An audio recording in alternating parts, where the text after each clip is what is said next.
Bismillah. Assalamualaikum warahmatullahi wabarakatuh. Mga kapatid, ngayon ang i-discuss ko sa inyo ay yung giyera between Christians versus Christians or Catholics versus the Protestant. Dahil iniisip nila na pag Kristiyano ka na daw, mga anghel ka na. Peace loving people na pag Kristiyano ka.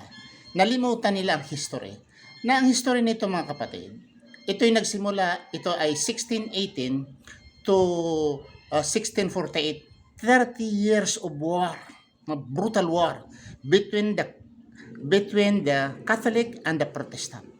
At ito'y nagsimula, ito ay sa Catholic side, ito sa tinatawag na Habsburg Dynasty.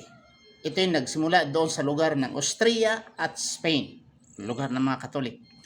Ito naman, ang lugar ng mga Protestant, Protestant side, doon ito nagsimula sa Sweden and then Denmark. Ito ay various German princes led by the various mga princes ang nag-lead nito, Germans. Ang war nito, umaabot sa umaabot ito sa 4 to 8 million died on this war. About 4 to 8 million. Christian versus Christian.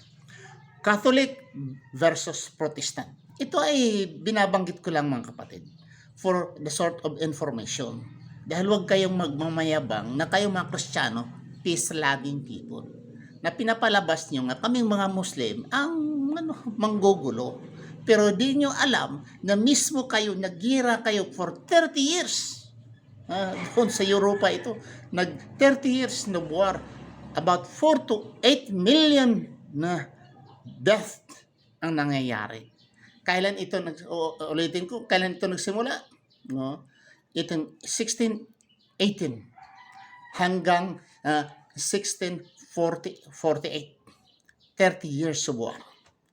I-research niyo, kung hindi ka maniwala.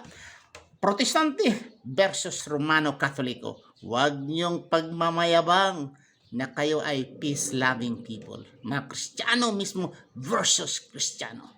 Maraming salamat. Assalamualaikum warahmatullahi wabarakatuh.